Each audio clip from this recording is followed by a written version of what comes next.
with practiced disinterest. 5 years of sacrificed weekends, missed family dinners, and endless overtime hours condensed into a 20-page portfolio that Elaine barely glanced at before setting it aside. "I appreciate your enthusiasm," Elaine said, adjusting her designer glasses, "but I've reviewed your application thoroughly, and while your work has been adequate, I don't believe you're qualified for senior management, perhaps in another year or two." Adequate. The word dropped between them like a stone. "I maintained the department's highest client satisfaction ratings. I personally saved the Lawford account when everyone else had written it off. I haven't taken a full weekend off in 3 years." But I only smiled and nodded, the practiced expression I'd perfected in corporate America. "I understand. Thank you for the feedback. I'm glad we're on the same page," Elaine replied, already checking her watch. "The Ellison proposal needs your attention today. They've requested additional metrics before signing." As I gathered my things, Elaine was already typing an email, my career disappointment already forgotten. I walked past the corner office that should have been mine, with its window view and glass door where my name belonged. In the parking garage, I sat in my car and stared at my reflection in the rearview mirror. The woman looking back at me wasn't sad or even angry. She looked calculating. I started the engine and made 2 decisions that would change everything. I would cancel my upcoming vacation, and I would stop writing my daily operational guides. No one at the office knew it yet, but their perfect system was about to crash without its invisible support beam. Before I tell you what happened next, you might be wondering why so many people feel stuck in careers where they're undervalued. If my story resonates with you, make sure to like and subscribe. I share a new career strategy every week that might just change your professional life. Now, back to what happened after that meeting. My name is Amelia Carlton, and until that meeting, I was the most reliable employee at Meridian Solutions. Not the most visible or the highest paid, but the one who kept everything running while others took credit. I'm methodical by nature, with an almost photographic memory for systems and processes. Growing up with 4 younger siblings taught me to solve problems before they exploded, a skill that transferred perfectly to corporate life. When I joined the company 5 years ago, I'd inherited a catastrophic mess. The previous team leader had departed abruptly after a disagreement with management, taking all procedural knowledge with them. No documentation, no transition notes, not even passwords to critical systems. The department was in chaos. Clients were threatening to leave, and nobody knew how to fix it. I spent 3 months reverse engineering every workflow, staying until midnight decoding spreadsheets and reconstructing client histories. I created detailed guides for every process, color-coded, indexed, and meticulously organized. My boss Elaine never bothered to learn these systems.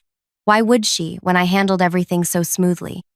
"You're a natural problem solver," she'd say during my performance reviews, always followed by a modest raise that never matched my contributions. The company had recently landed a contract with Ellison Enterprises, a major client worth millions in annual revenue. I'd built that relationship from nothing, staying late to accommodate their overseas time zone and learning their industry thoroughly. Elaine had attended exactly 3 meetings, mostly to claim credit during quarterly executive reviews. Each morning, I arrived at 7:30 in the morning to prepare briefing notes for Elaine before her 9 o'clock management meeting. Each evening, I sent comprehensive updates on all active projects. In between, I put out fires before anyone noticed smoke. The morning after my rejected promotion, something changed inside me.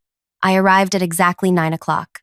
Not 7:30, not 8:45, exactly 9. I drafted no briefing notes. I answered emails directly addressed to me and ignored the rest. When a crisis erupted with a supplier, I directed it to the appropriate department instead of solving it myself as usual. By lunch, 3 people had stopped by my desk with confused expressions. "Amelia, did you see the thread about the Lawford scheduling conflict?" asked Peter from accounts. "Yes," I replied, continuing to type.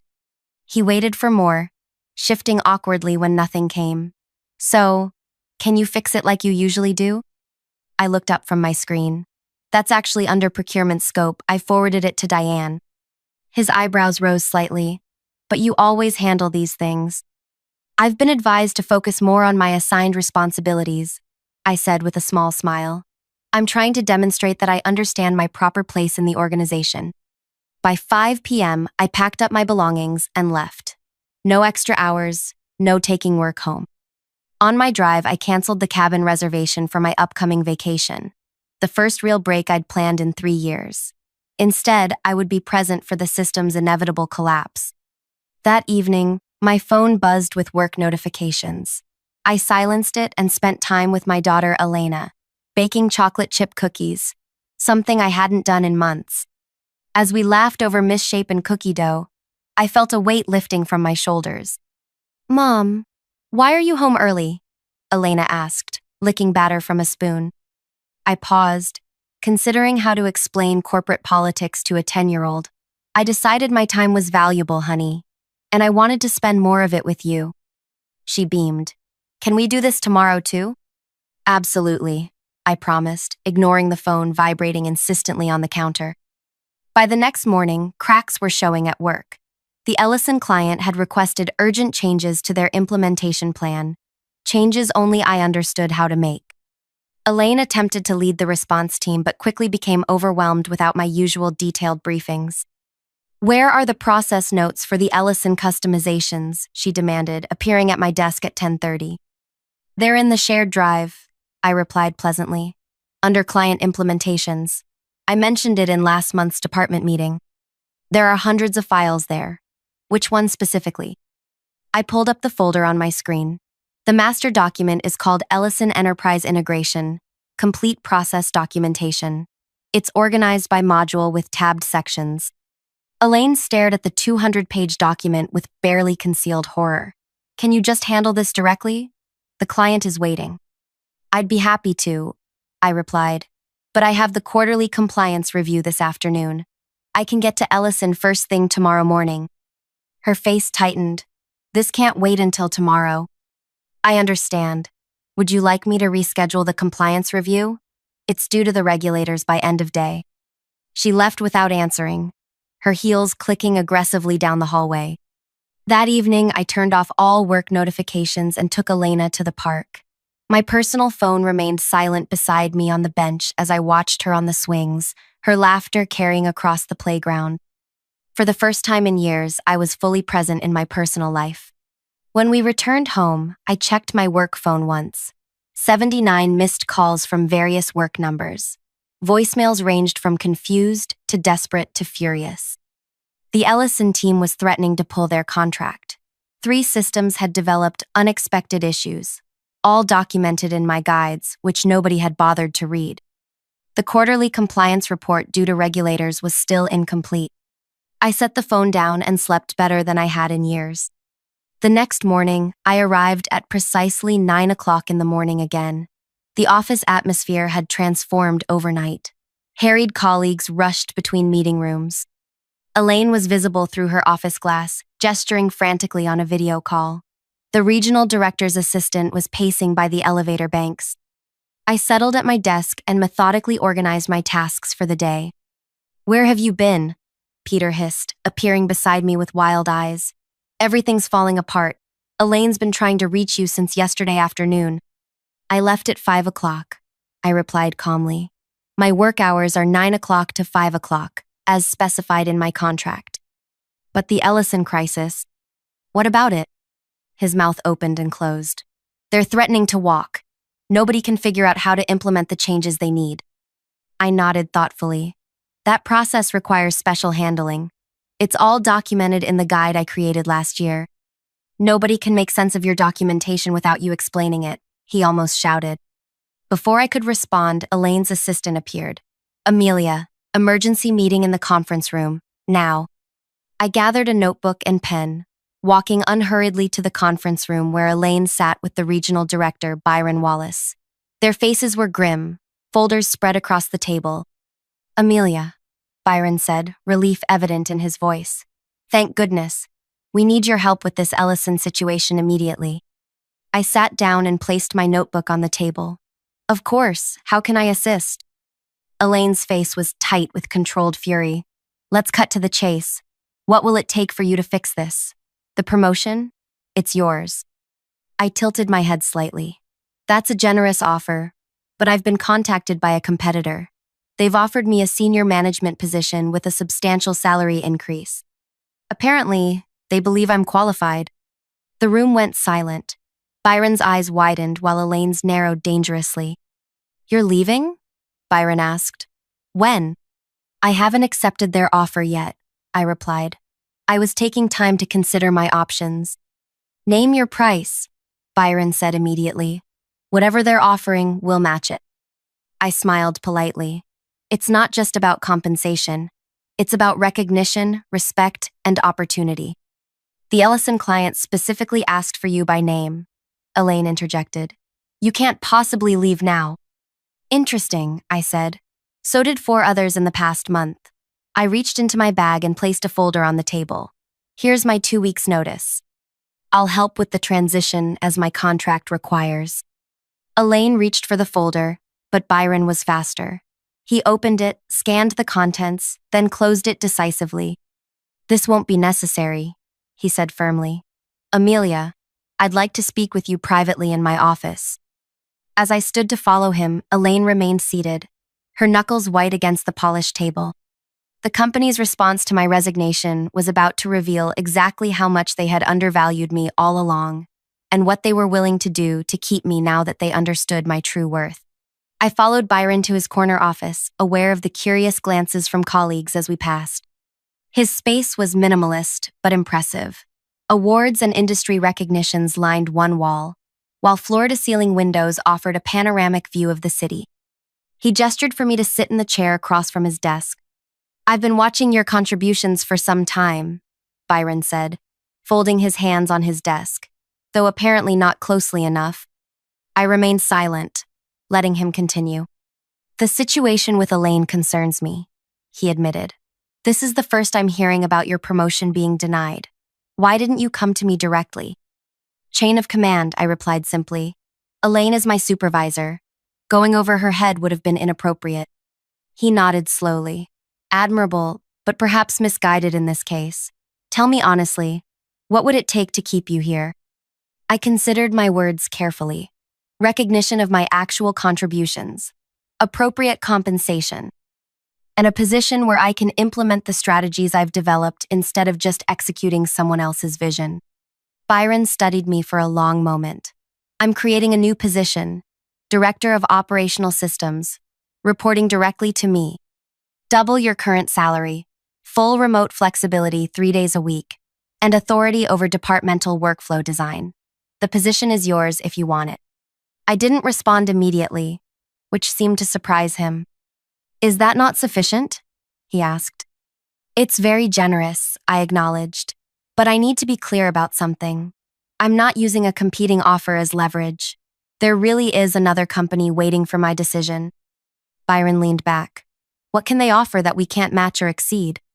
A fresh start, I said honestly. No history of being overlooked. No colleagues who see me as support staff rather than leadership. Fair point, he conceded. But consider this. You've built systems here that you understand intimately. You've cultivated client relationships that trust you. Starting over means rebuilding all of that from scratch. He was right, of course. 5 years of institutional knowledge wasn't easily replaced, but neither was the feeling of being consistently undervalued. I'll need some time to consider, I said finally. Of course, take the weekend, but I need an answer by Monday morning. He stood, signaling the end of our meeting. And Amelia, I'd appreciate if you could help stabilize the Ellison situation before you make any final decisions. I nodded. I'll handle Ellison personally today.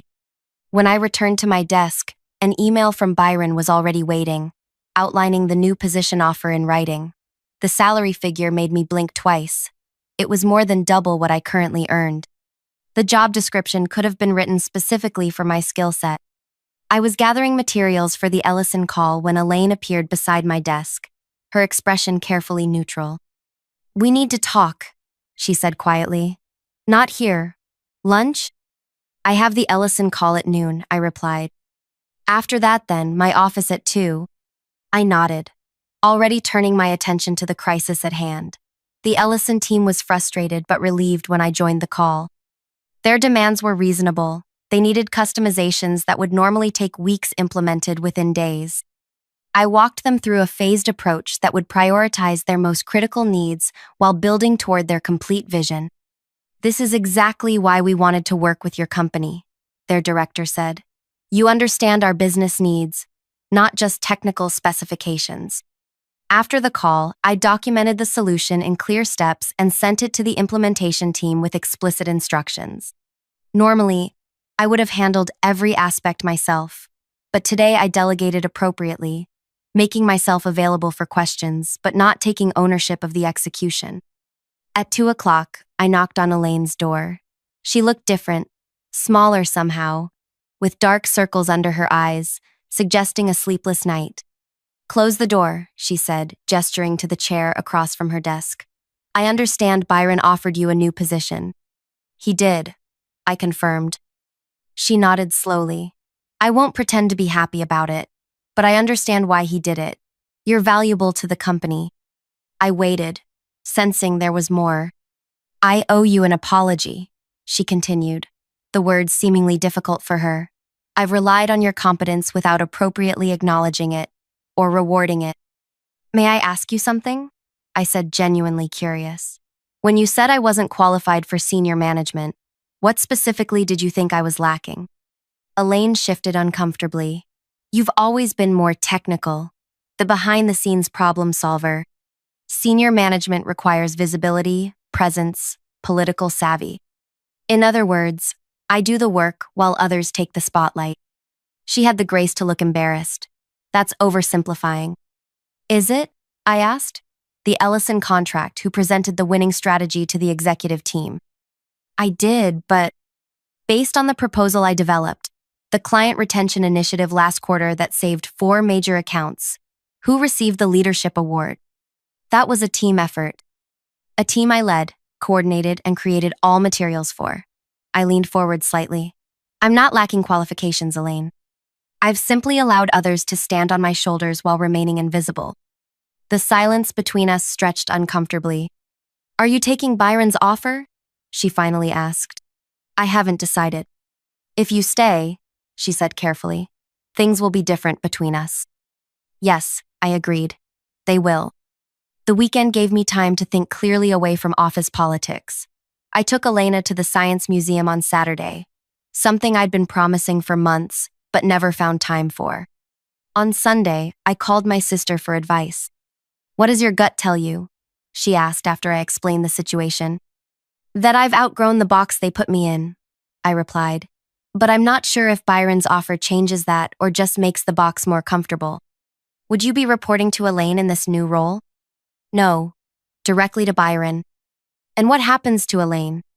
It was a good question. Byron didn't say specifically, but reading between the lines, I think her position is being reconsidered.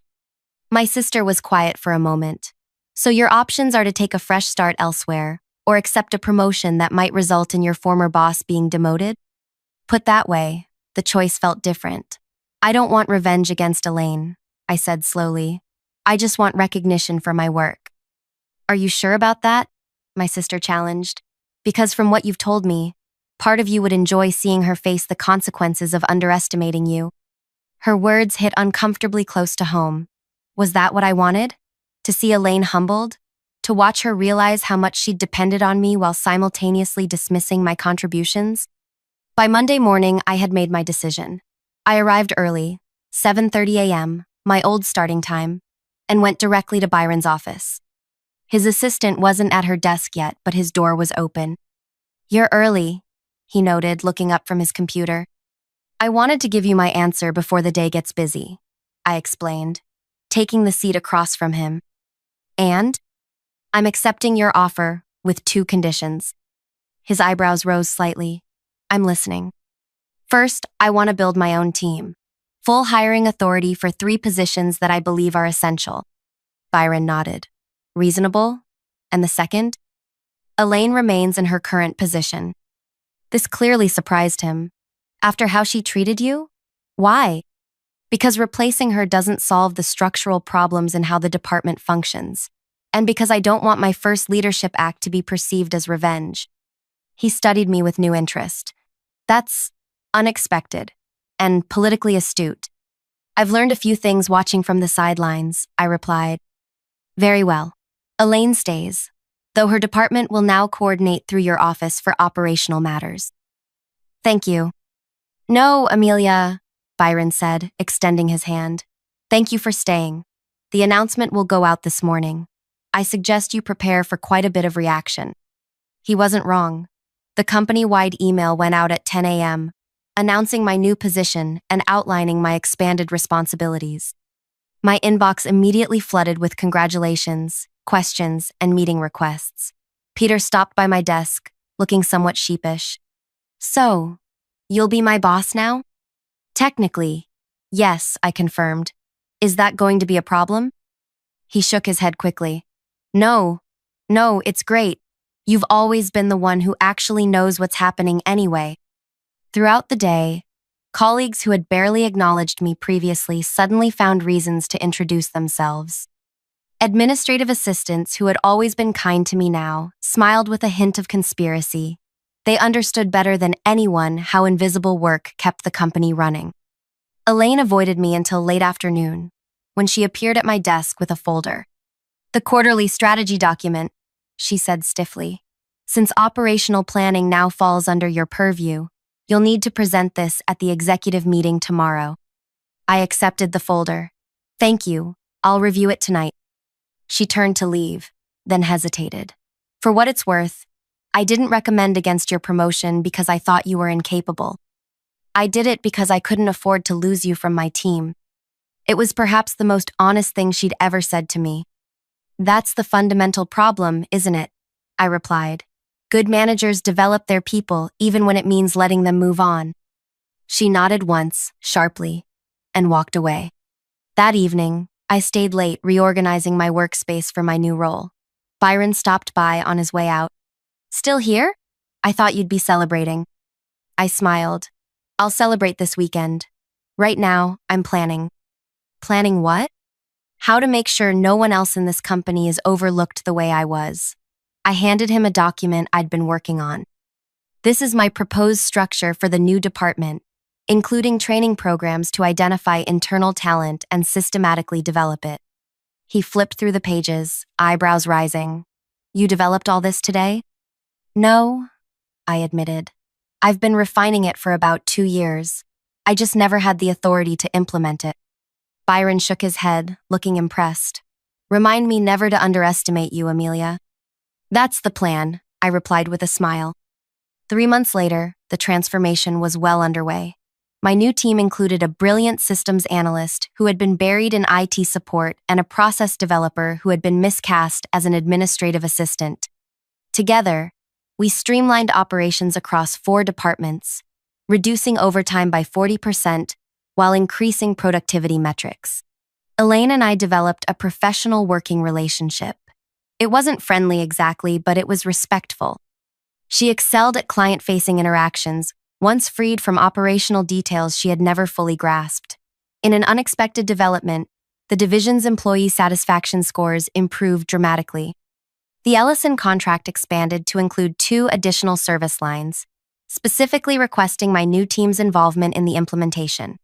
Their CEO personally called Byron to commend the company's remarkable turnaround in operational excellence. On a Friday afternoon, 6 months after my non-promotion, I left the office at 5 p.m., a habit I had maintained despite my increased responsibilities. Elena was waiting when I got home, homework spread across the kitchen table. How was work, Mom? She asked, looking up from her math problems. Productive, I replied, setting down my laptop bag. The new training program launched today. 25 employees will get development opportunities they wouldn't have had before. Like you didn't get? Children see more than we realize. Yes, exactly like that. She considered this for a moment. That's a nice way to fix things. Instead of getting mad, you're making it better for other people. I smiled, recognizing the wisdom in her observation. Sometimes the best response to being undervalued isn't anger. It's demonstrating your true worth so clearly that it can never be questioned again. That evening, as Elena slept and I reviewed presentations for Monday's executive meeting, My phone buzzed with a text from Byron. Board approved your promotion to VP level. Effective next month. Unanimous vote. Elaine actually gave the strongest recommendation. Congratulations. I set the phone down, a sense of satisfaction washing over me. This wasn't about winning or revenge. It was about finally being seen, truly seen, for what I had always been capable of doing. The corner office with my name on the door was nice, but it wasn't the victory. The victory was changing a system that had failed not just me, but countless others whose quiet competence went unrecognized. The victory was creating paths for others to rise without having to become invisible first. Sometimes the most powerful response to being underestimated isn't proving others wrong. It's creating a world where talent can no longer be ignored, no matter how quietly it performs.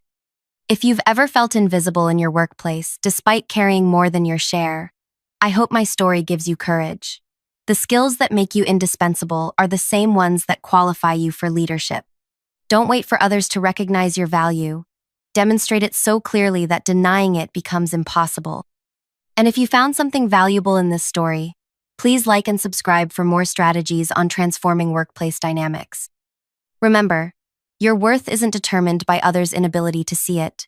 It's defined by your impact, whether acknowledged or not.